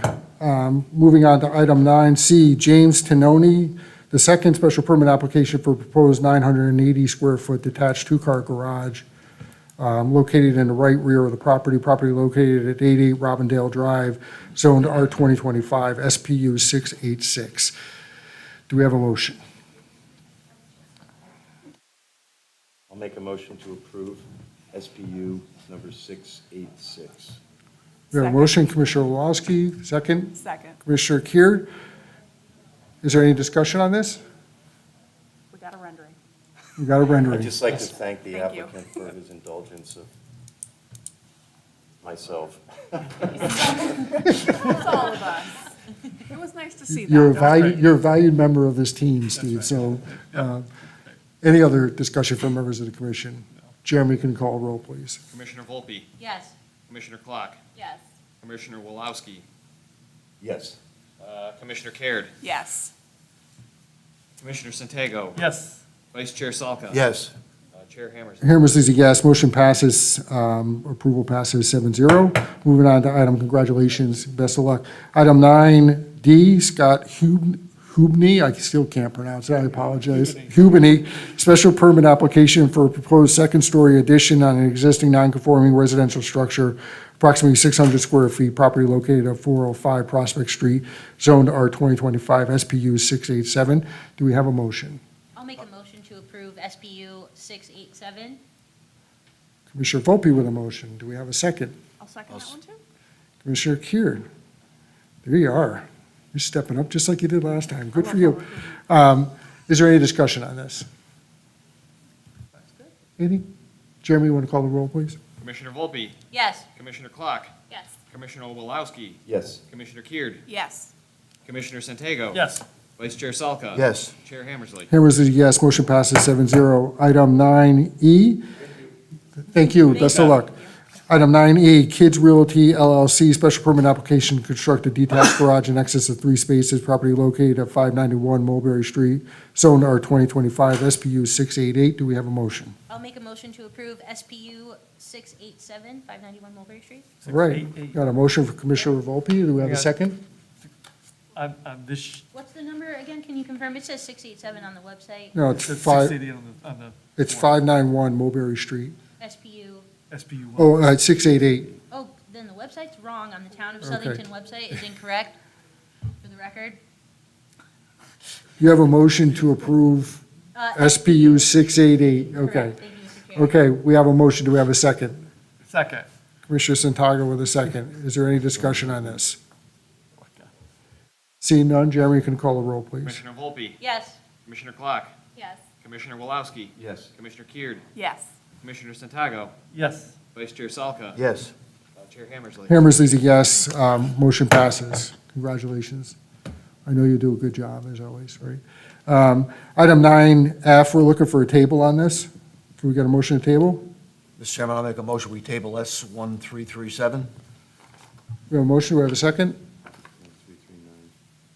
1339. What did I say? 7. I'm sorry. Looks like a 7 to me, I guess. Not only I can't hear, I can't see. Okay, so we have a motion to table 1339. Do we have a second? Second. Commissioner Santago with a second. Any discussion on this? All those in favor? Aye. Any opposed? Motion carries. Item 9G, Carm Properties Site Plan Application for Proposed Hotel with Associated Parking, property located at 95 John Weichel Crossing, Zone B, Business, SPR 1871. We could do this one with the excavation as well, which is the next item on the agenda, so. Yes, Stephen, floodplain. why don't you just present both of them together, and Sure. we'll take them up. Okay. Again, for the record, Stephen Judas with the Harry Cole & Son, 876 South Main Street in Plantsville. Tonight, I'm proposing a project at 95 John Weichel Crossing. It's a 10-acre parcel in a B zone. This is basically located behind Wooden Tap and Price Chopper, that plaza, and the medical facility, the Hartford Hospital facility is again in front of this. And Interstate 84 is to the north of the property. We do have the linear trail that runs, the new trail, when it's constructed, will run right past this location. Our proposal is to construct a hotel and associated parking. This is per section 4-02.11A of your regulations. That section refers back to 4-01.11P.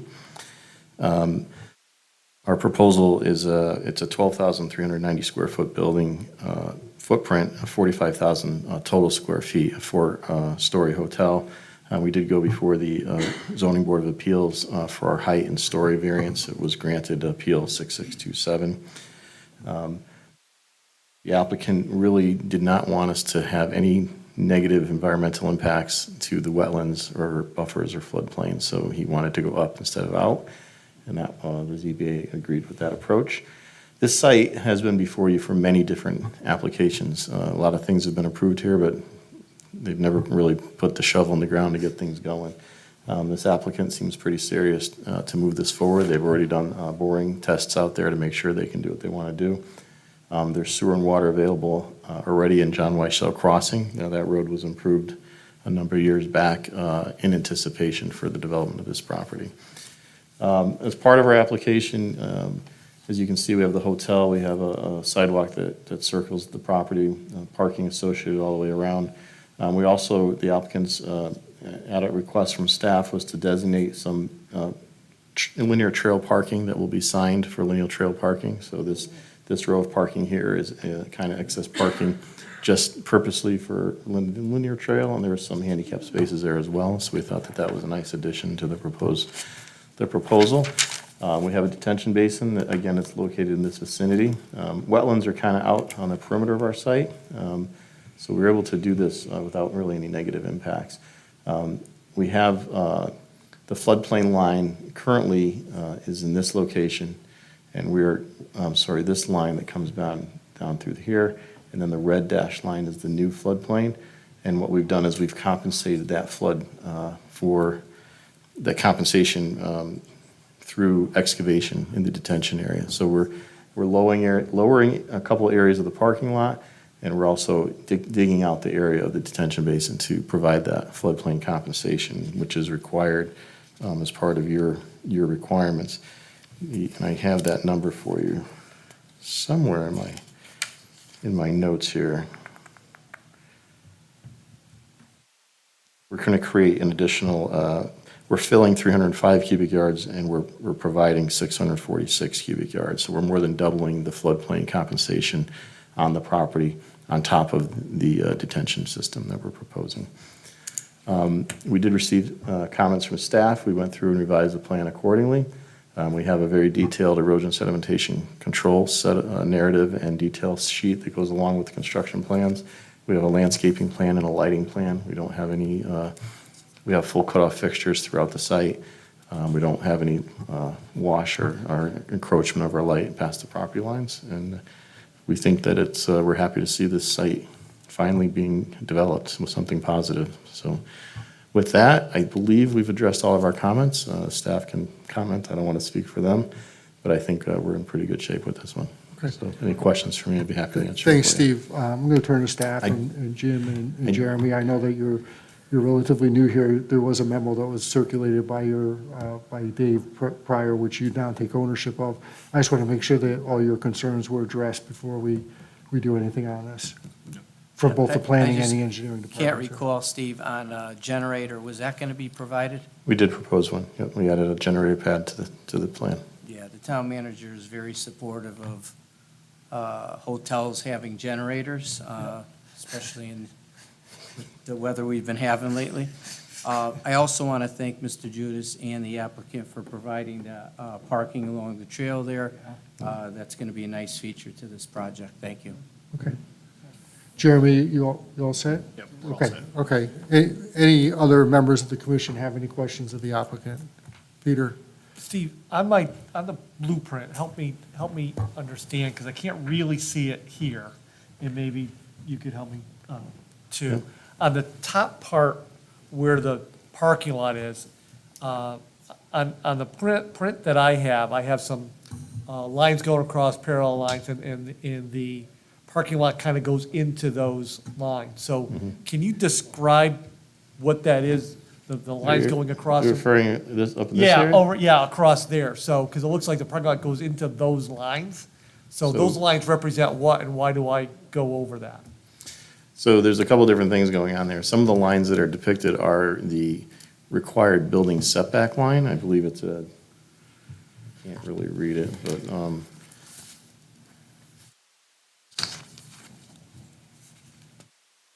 if you look at my sheet, there's a 20-foot, there's a rear yard line, which is identified in this dash line. And that requires the buildings, that's the limits, that's as close as we can construct any structures to the property line. Structure, okay. Well, primary structure, we could do Yep. accessory structures closer. Yep. The other line you see, there's a gas easement that runs through here, so there's a gas line that runs, that little line with the Yep. Gs, it has little Gs on it. There's an existing natural gas line that runs along that property line.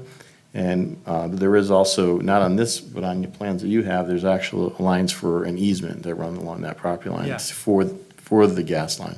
Okay. So those are the things that, those lines identify. So we're okay with the parking lot going over those lines? Yeah, generally, so we own this applicant owns the property or will be owning the property. Yeah. And the easement gives the gas company the rights to pass and pass over. We have the right to use that property. We did, at the request of staff, pull most of our improvements off of it. It's definitely off the gas line, so if they need to service the gas line, we won't have any negative impacts on that serviceability. Gotcha. But we are allowed to encroach within that easement with, the corners of the parking, and we wouldn't propose landscaping and things like that over the easement, over the gas line. It just Right, wouldn't right, be, wouldn't be a good idea. But yes, Okay. we're in compliance with that. Okay, and you guys are okay with that? Yes. Okay, thank you. Commissioner Salker. Steve, where would you put the generator? So we have the generator. Have a good-sized generator. Where would you put that on the building? We have it at this corner of the building here. This box identifies the generator location. We have a loading space here. Our sewer line comes out and goes around the building from that location. We felt that was the best location for it. So it's actually the furthest away from the road and everything else? Yeah, Okay. yeah. And it's And all wooded. This is Yeah. we're only using about 2 to 3 acres of the 10-acre site. This is a huge floodplain that goes 10 acres out towards the Quinnipiac River. So there's no neighbors over there. The only thing that will, if you're standing behind the Price Chopper building, you might hear the generator running. And from the level of the road, how much of the building, what is the height of the building versus the road, 84 going to the rear of it? The 84 is considerably higher than our grade. So the grade of our site is, let me see if I can figure out that. I didn't see much of a grade when I was looking at it. Yeah, we kind of stopped our topography right around the property line. Maybe able to figure it out from my recollection, I know they have put, I think they have a cell phone tower that they put up behind the new 7-Eleven. And that's kind of in the vicinity of this. I would say that it's probably about 25 to 30 feet change in grade from where. From the building to the road? So from the grade of our parking lot to 84 is about, I would say, 25 to 30 feet. Our Okay. building is proposed to be 45, so it will be visible, about 10 feet at the top of the building. Okay. Will be visible from, Thank you. from 84. Yeah. Okay. Caleb? Thank you. Thank you, Mr. Yeah. Chair. So I don't know if you mentioned this, or maybe I just missed it. The generator, is that gas-fired? Or is there going to be a diesel tank? No, I believe it would be gas powered. I don't know for sure, but there is gas available to the site, so. Good, we would okay. typically The second propose question gas. is more about the site itself and the location of the site. So it's far removed from Route 10. It's set back. It's set back considerably. We're right along the trail. No, the trail, well, yes, we are, you're right. Pretty you're right. close. Yep. I guess my concern is about general public safety in an isolated area and how the site can mitigate any factors of potential wrongdoing, we'll say. I know it's a very broad From a zoning question. perspective, I can answer that. I think that, you have a crossing of John Weichel crossing. This image is almost a little deceiving because the road is improved into our site already. And the rails to trails will be improved across the existing driveway. I know that there will be safety features installed at the rails to trails crossing. There will, like you'll see all along the rail, there'll be, whenever you come to an intersection like that, there'll be stop signs, there'll be crossbars and things to protect the trail users from any vehicular traffic. As far as any criminal activity, is that kind of what we're looking at? I think. Yeah, I mean, both because it's so far removed from the main road. And most hotels that we see, they're right along the road. There's relative ease of visibility, especially for police to observe the parking lots. And it's right next to the highway. So it's It's the highway, but the highway's 30 feet. well, no, higher I'm than- not saying yeah. somebody's going to jump on that. like you can get to the highway, drive down the street and, I would describe the situation very similar to the Holiday Inn on this Plainville Cheshire line. When you're coming off 691 and you're gonna go 84 east and you come around off that exit from 691, down in the hole is the Holiday Inn. It originally was something else and they originally changed it to a Holiday Inn. That's somewhat removed from Meriden Warbury Turnpike. But, you know, hotels these days, you know, this is gonna be, I believe, a Springdale or something. I think it's a Marriott entity. It's going to be well lit. It's going to be well maintained. The entrance is going to be opposite the driveway, so it'll be good visibility. You'll be able to you'll see it, but it's not going to be imposing on Queen Street. So I think that it will be a safe environment. I don't think that you'll have any so there's negative activity there. There's a lighting plan for it, which, Yes. you know, I mean, a well-lit area I think it helps for safety. And again, it's well lit, but we have to follow your, Right. you know, yeah, you know what I'm trying to say. As much as it can be. But, Yeah, I we mean, do, is there, but it still will be well lit, and you'll still. is there any provisions, and I don't know if this is a construction piece, and if this really falls into us, but I'm kind of circling it for the site. Stop me if I'm going out of bounds, but is there a plan for security cameras at the facility? Oh, I'm sure, yes. Okay. Yeah, you'll have I think all the that's kind bells of and where I was going whistles. with that. Yes. Thank you. Thank you, Mr. Chair. Okay. Any other questions from members of the commission to the applicant? Steve, could I just get it on the record that there's no parking that's in the state right away on this? There's site? no parking in the proposed state right away. And the second thing I want to ask about is access easement. Is there any opportunity to provide that here or any need to provide that here? I don't know, if- It's I kind would- of in a weird spot. I don't it's know a where it weird would spot, be to be honest with connected you. to, but. There's no, to our west is wetland and floodplain, so there's no access at that location.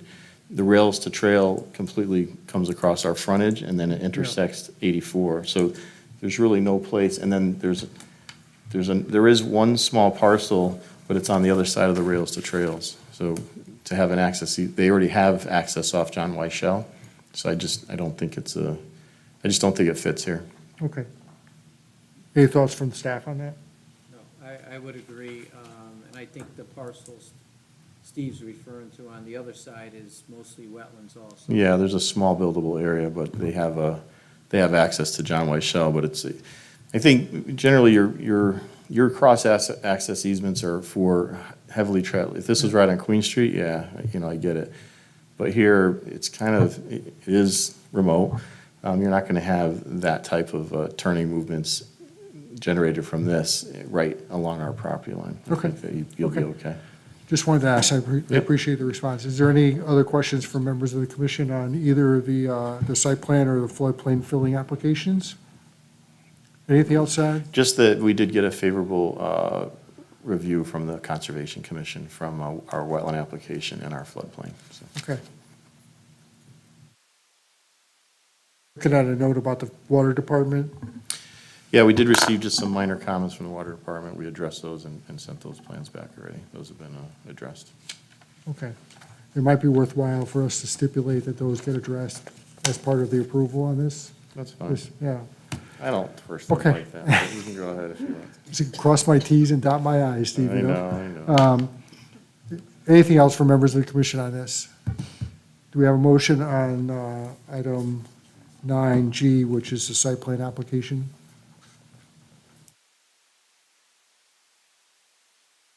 Make a motion to approve. Commissioner Wodowski with a motion. Is there a second? I'll second.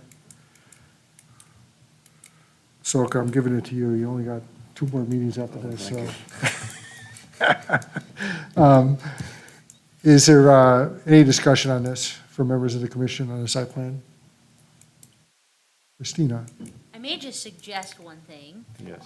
And it, to kind of, because you have this area with the trail, it does kind of harken to heritage tourism. It may be worth considering, you're staying at the hotel, wow, this is a nice trail. Look at that, a historical sign that talks about the trail. That's just my suggestion. Okay, and again, we're only talking to members of the commission right now. Yeah. The applicant, we have a motion on the floor, so it's only open to members of the commission, so. I'll keep my But I think mouth that shut. that's a fair fair stipulation, just a item, change. yes.